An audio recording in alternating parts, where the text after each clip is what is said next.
Hey, welcome back to the Docs Who Live podcast. I'm your host, Dr. Spencer Nadolsky, with my co-host, super endocrinologist, Dr. Karl Nadolsky Jr. Today, we got a special guest in here, Dr. Karin Nordin. She's a behavioral change specialist, Body-Brain Alliance. She runs that, has a really successful business, and she specializes in getting people to do using evidence-based practices to do behaviors that are good for you. So welcome to the podcast, Dr. Nordin. Thank you. I'm excited to be here. Yeah. So how'd you get into this? I was reading a little bit on your website about how you got into behavior change, but I have patients and followers that are like, you got to talk to Dr. Nordin. And I was like, all right, she seems cool. Yeah. Right up our alley. Yeah. So I was a person who struggled with behavior change from a very young age. I remember I tell the story about being in third grade and seeing this girl named Valerie Carlson in my class. And Valerie had her organized pencil case and she had all of her homework. And I have missing assignments out the wazoo. I have pencil shavings on everything. And I vowed to myself in that moment, I was like, I am going to learn to be more organized. And that became, I'm going to learn to be healthier. I'm going to learn to exercise consistently. All of these things, years and years and years of effort that didn't work. So I would do 5 days of a habit challenge and then abandon it. I would jump into some obscenely complex workout plan. I would try to do 75 hard and I could not get myself to follow through, point blank, period. So long story short, I ended up getting a PhD or pursuing a PhD focused on behavior change for other reasons. I was originally going to study domestic violence and preventing domestic violence.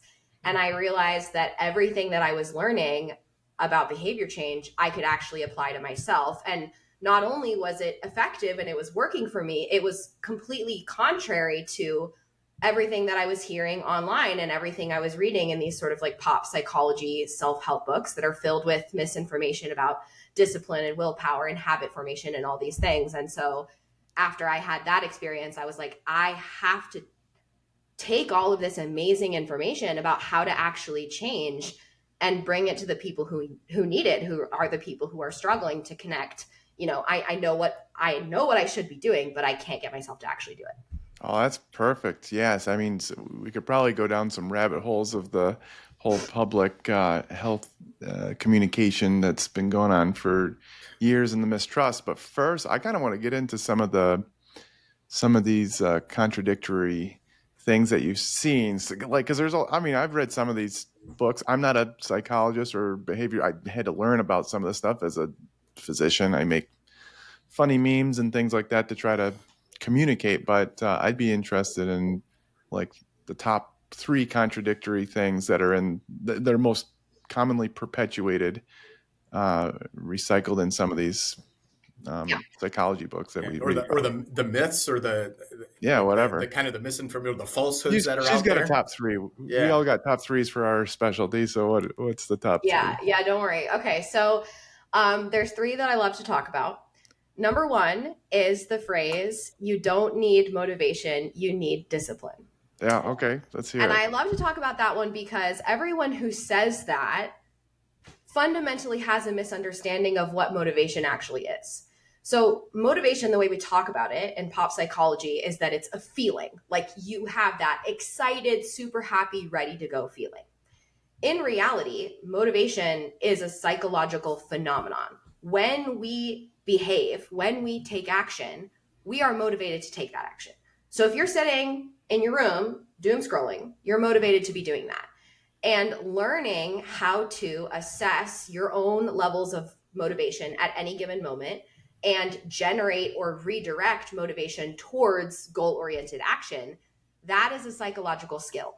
And when you are good at that psychological skill, you will be able to enact what we culturally refer to as self-discipline. So the people who are out there saying you don't need discipline or you don't need motivation, you need discipline. If you listen to them talk, they actually say, this morning, I didn't feel like working out. I was really tired. I was really groggy. I wasn't into it, and then they'll say something along the lines of I thought about the person I am, or I thought about how good I would feel afterwards. what they're doing right there is generating motivation. And we're really like, when we don't talk about that, we miss the part that people can actually learn from, which is how we're motivating ourselves in any given moment to take the action that we need to take. So you don't need motivation, but you need motivation. Yeah, you do need motivation. Fundamentally, you need motivation, and That's cool. learning meta-motivational regulation is one of the change skills that you can, that will absolutely alter your life. Okay. Well, maybe we'll get into how to do that. What's your second one? Okay, so the second one is don't follow your feelings, follow the plan. That's the second myth that people perpetuate that. And I understand why, same with the motivation thing. I understand why these phrases exist, right? But what that misses, or what it discounts, is that actually people who are good at following the plan have a high level of awareness and able to regulate their emotions. So they're not always feeling happy. And it's not like when they're feeling sad or angry, they just ignore that, they push it away. They go for the walk while they're mad. They eat a vegetable while they're sad. They feel the feeling. I call this like permission to stomp. Like you have to go to your room, but you have permission to stomp the whole way there. You have permission to feel whatever feelings you're going to feel, as long as you're also following the plan. So that, I think, is like a little piece of misinformation, or like maybe not even misinformation, but altered phrasing that I would love people to correct, so that they can stop shoving down their feelings, because that actually makes it worse. That actually is going to increase the amount of resistance that you're feeling, especially for people who struggle with this kind of stuff. So Whereas black-eyed peas, I got a feeling. Yeah. So okay, so the key would be to regulate that feeling. Yeah. Or and feel it. And okay. Understood. So one of the things that you can do is you can ask yourself, like, what are 4 feelings that are available to me right now? 4 feelings might be, it would be really easy right now for me to feel angry. It would be really easy right now for me to feel sad. It would be really easy right now for me to feel overwhelmed. Okay, great. Can you take the action you want to take from any of those states? Okay, yeah, I'm going to go to the gym and I'm going to do an absolute rage lift, and it's going to be amazing. That's what's going to get yourself to actually do it, is using the emotion to fuel the behavior, not ignoring the emotion to do the behavior. I like it. Okay. What's number 3? Okay. And then number 3 is the misinformation about what a habit actually is. Perfect. Okay. This should be helpful. This is maybe my spiciest one. Well, love it. We like spicy. Working out is not a habit. It's not. It What's is not? working out. Working out. Exercising is not a habit, right? Okay. But the advice that's prescribed is like, make exercise into a habit. And so people go into it and they're like, okay, if I do this, it will become automatic, like a habit is, where I can just sort of do it without any conscious thought. Buckling your seatbelt is a habit. Okay. You can get in your car and buckle your seatbelt without thinking about it. Yep. You're never going to find yourself 3 miles into a run and think, oh my gosh, I don't even remember how I got here. True. It's amazing, because every day I tell my patients, we got to find a way to make this a habit for you. Dang it. I got to rechange everything. Pieces of exercise can become a bit habitual. So like rolling out of bed and pulling on leggings in the morning, that can become a habit, because it is specific, it is contextual, it's a very simple action. It can be neurologically done very automatically.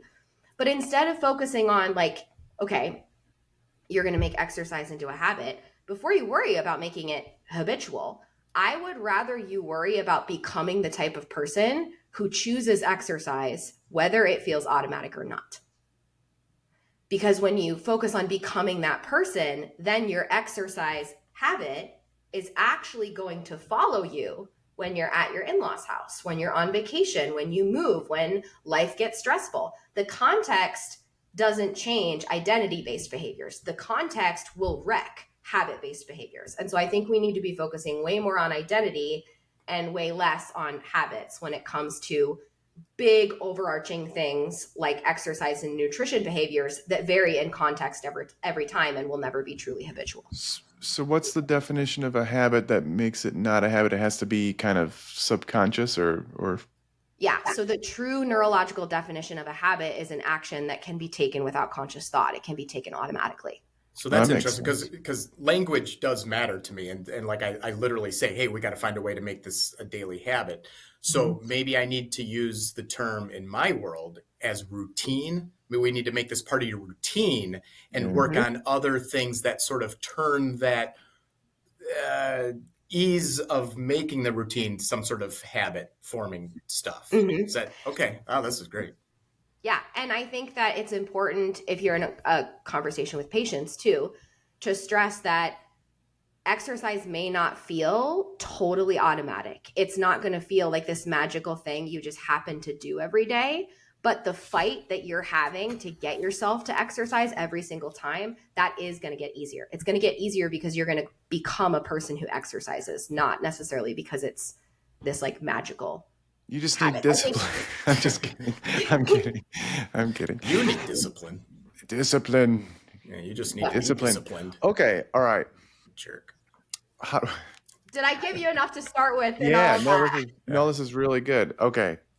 I kind of want to ask some follow-ups about the habit stuff and like some of the common books that you see, like Atomic Habits. I'm sure you probably picked apart that book. James Clear is a nice guy. But I assume there's probably some stuff there that you have. Well, we won't get into that just yet. I want to go back to the motivation discipline thing. So how do we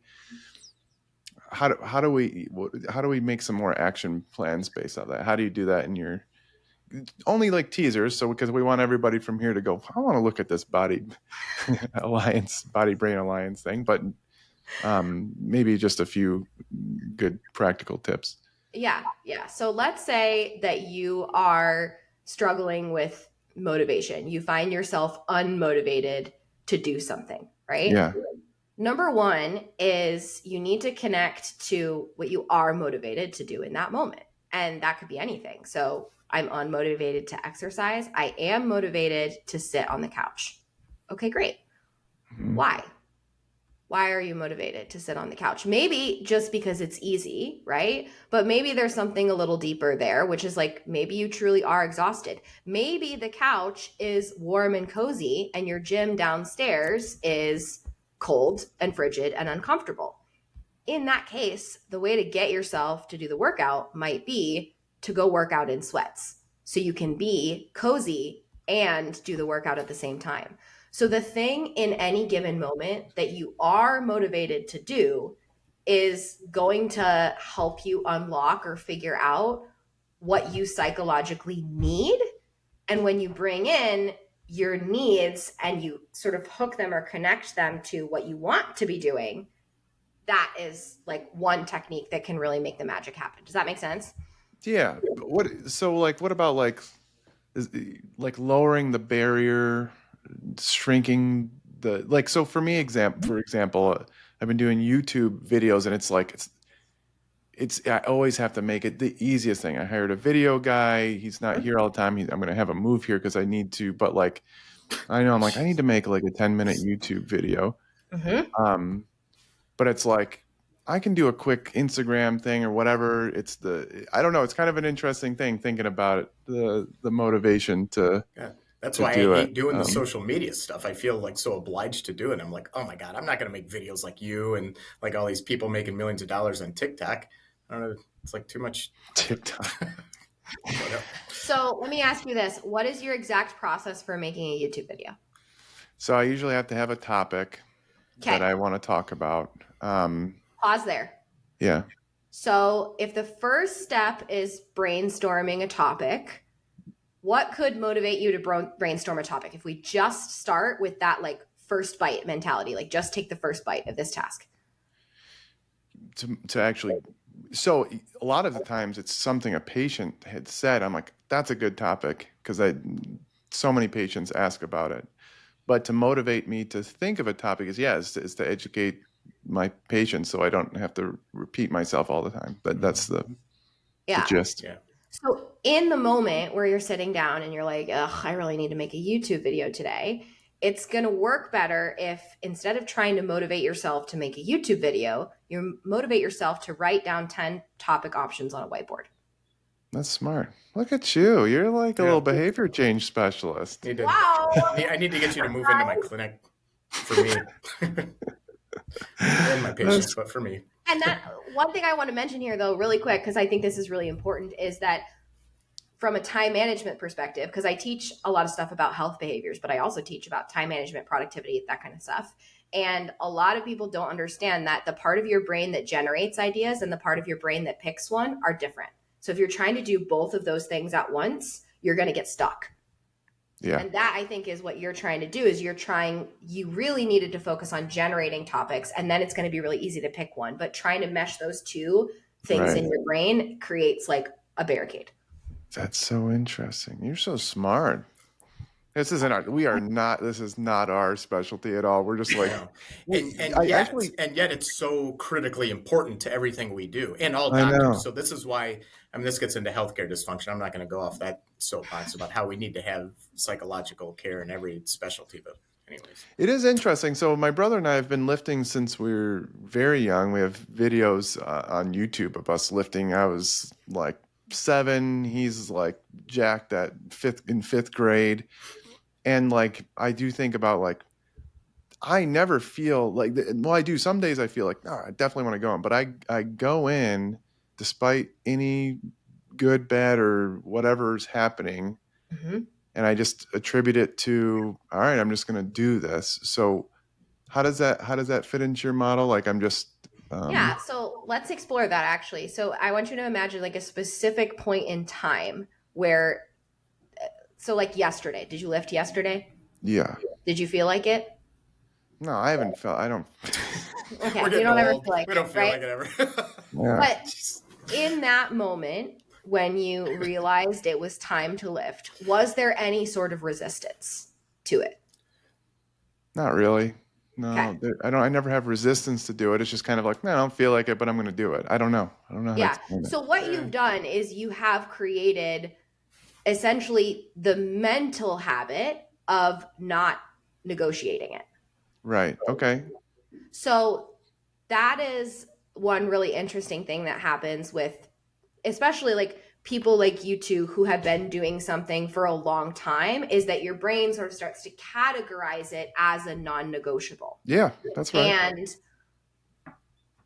so then it becomes hard for you to teach how to do that thing, because you're like, I don't know how I do it. I just do it. So then the narrative becomes, I just do it. That's discipline. Yeah. Right? When in reality, it's years and years and years of rehearsal. And if you don't have years and years and years of rehearsal, I didn't step foot in a gym until I was 23.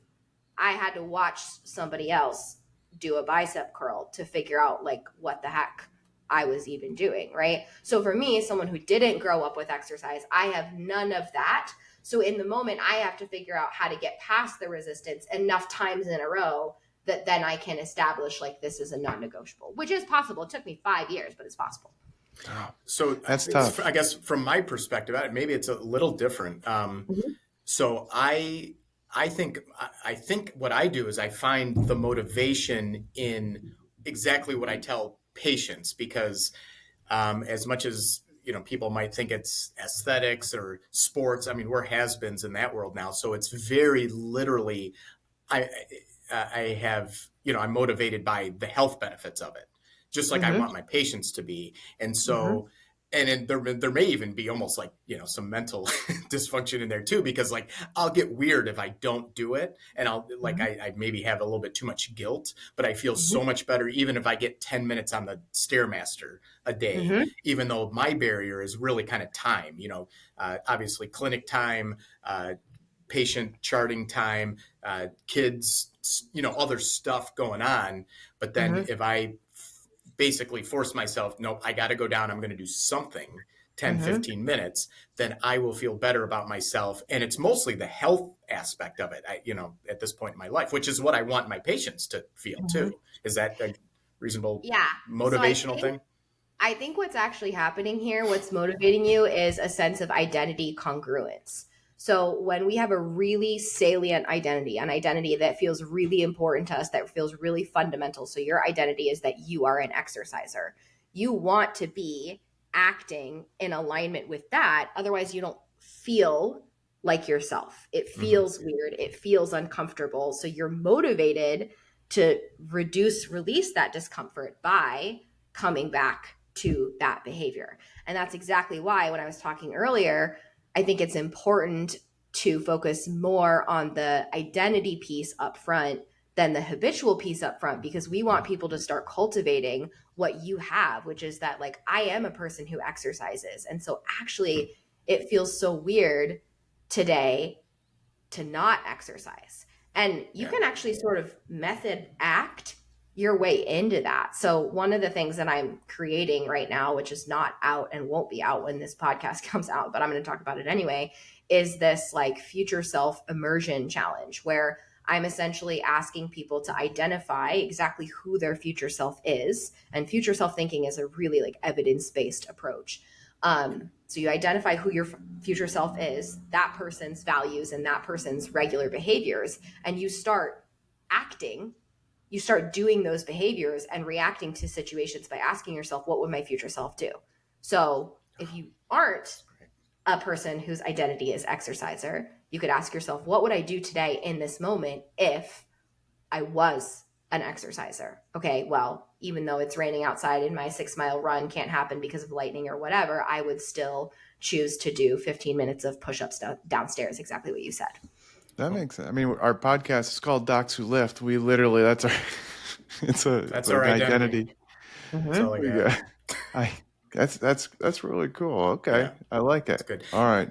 And can that translate, you think, to kids too? Because kids, I think, often don't realize what they need to do at the moment to sort of achieve the goals that they may think are important in their adulthood, from ranging from school to sports to health. Again, from our perspective, health is very important, and too many people don't have whatever good routines or habits or whatever they are, as far as those things, and they need to have better motivation to have those healthier routines and somehow improve their habits to make those routines happen, right? So I will say my expertise kind of stops at like 18 years old. Anything under that, I'm totally, I have a 15-month-old toddler right now, and who knows what her behavior is going to turn out like.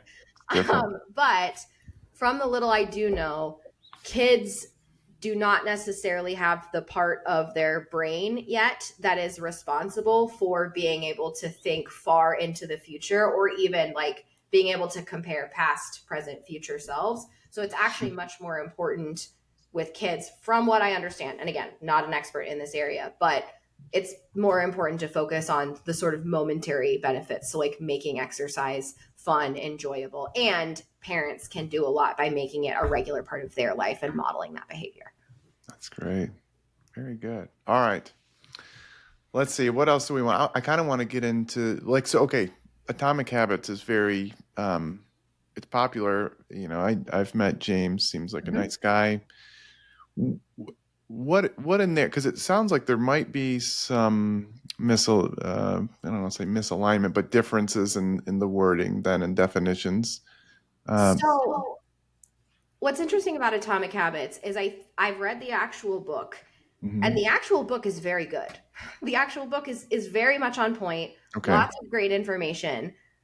The way that people talk about the book and the way the book has been sort of misinterpreted when it hit pop culture, that's where I think the issue is. Because if you look at Atomic Habits, what he is saying in there is actually exactly what I said, which is that correct. You need to focus on like the microscopic initial things that are going to lead to the behaviors you want. So rolling out of bed in the morning and pulling on your workout leggings to make it easier for yourself to do exercise later on. That's the habit itself.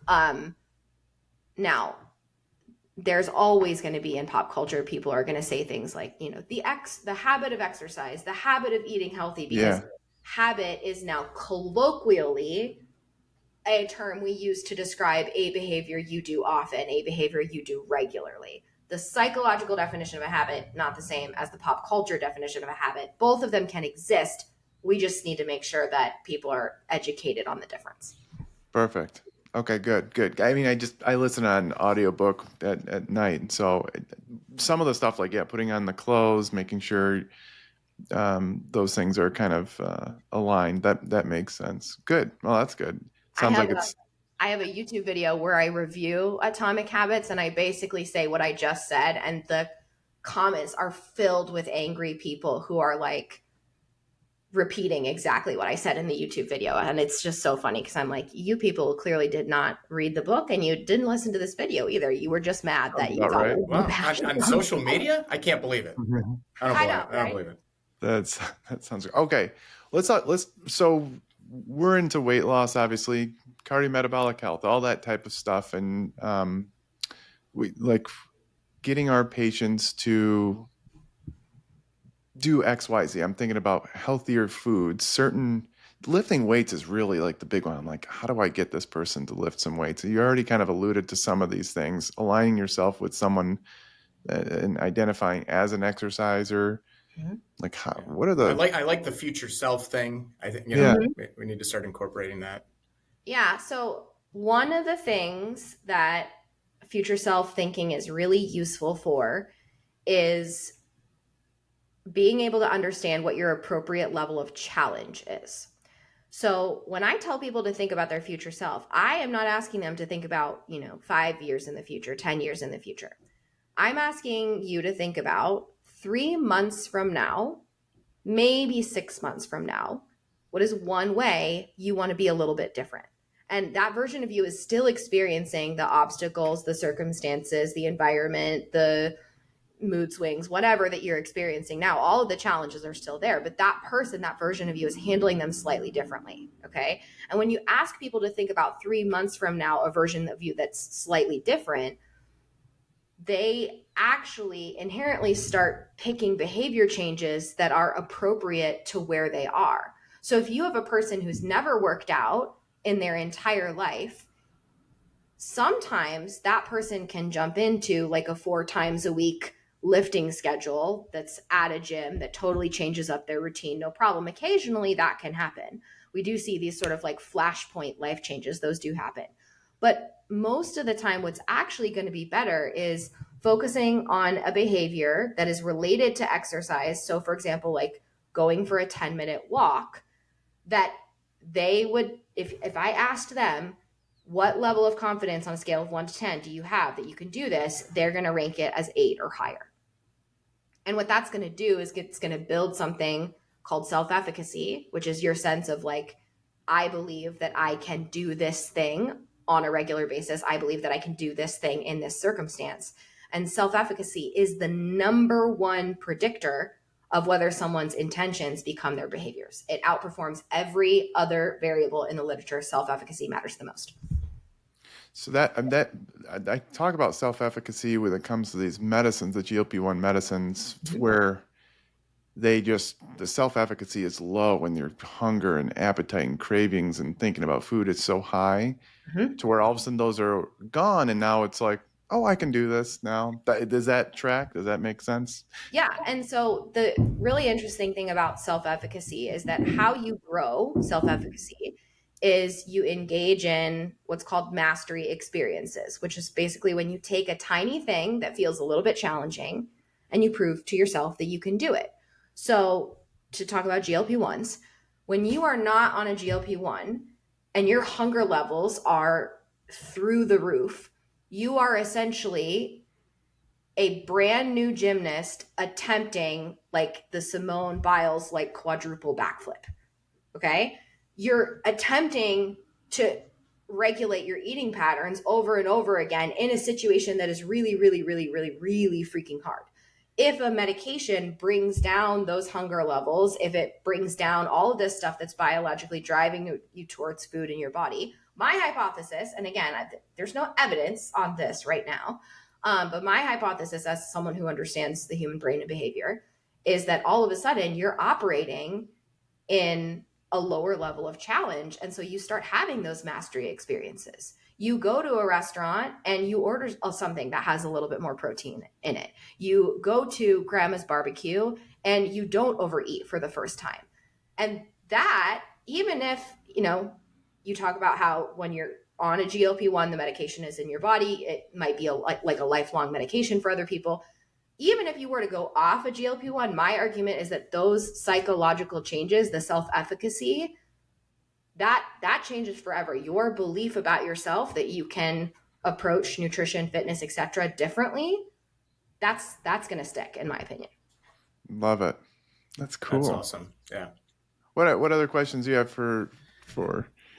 I don't know. I think that's great. I think what I'd love is to get some more information on how we can help our patients implement these changes, and also more support for us helping the patients to do that, and how we can educate them. So I suppose let's talk about how we can get them some information on your program and what to do with them.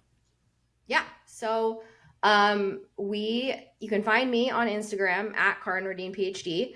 I put thousands of dollars into free education every single year. So even if you do not have $1 to spend on this kind of stuff, I literally have over 1,000 videos on Instagram. We have a whole YouTube channel. There's tons of stuff. We have some free resources. I'm not going to even name them right now because I don't even know what we currently have open and not open. But if you go to bodybrainalliance.com, that's my website. You'll find all of my information there. The main thing that you can think about is we have a monthly membership called Change Academy. It's $37 a month. And what we do in that is we teach you the change skills, the 10 fundamental cognitive skills that you need to change your behavior. We teach them to you every single quarter using not only knowledge, but also forms of deep practice. So you're given exercises, almost like the parallel of a workout program. So you go and you do your strength training, and then that night you log into Change Academy and you do your mental training so you can actually get yourself to do the workout the next day. So that's Change Academy. And then if you want something that's a little bit more intensive, or if you are at the point where you're doing a little bit better on those change skills, but what you find yourself great in some situations, not great in other situations, great with some behaviors, not great with other behaviors, then you might need one-on-one feedback. And so that's what we do we have a whole team of behavior change coaches that can actually work with you one-on-one to help you connect the gap between knowing what to do and actually doing it. It's awesome. Very cool. Love it. Mm-hmm. Well, everybody go follow Dr. Karin. I said Karin. She's like, I'm not Karin, it's Karin. I was like, oh, crap. Yeah, a real jerk. A real jerk. I ate some jerk tofu the other day. It was pretty good. But oh, God. I was going to say my brother puts the jerk in the jerk. Dr. Karin Nordin. Go follow what's wrong with these guys? We're gonna put all the stuff in the show notes, all the links. Go get her stuff. I'm gonna hire her to change me to be able to do more YouTube videos. Listen, I want to hire for my clinic. I want to help with tons of stuff, and the last thing I'll say is I would love to get in touch with more physicians to see how we at Body Brain Alliance can partner with physicians to bring some of our stuff to the people who need it. My director of coaching, she used to work in the healthcare space, and she actually provided coaching for people who were working with those doctors and clinicians. And so we are kind of set up on our end to have that infrastructure start going. And that, I think, is the next thing for Body Brain Alliance, is partnering with physicians to help their patients actually change the behaviors that they need: medication adherence, exercise, nutrition, all of that kind of stuff. I'll tell you what, we have a couple of programs, each of us independently, that are they're kind of similar, but very different in the way they're implemented. And we would love to be pilot programs for that. I think I'll speak for Spencer. I'm pretty sure we would be. I know I would be, my clinic for sure. That'd be great. Very cool. Thanks so much for coming on. Thank you.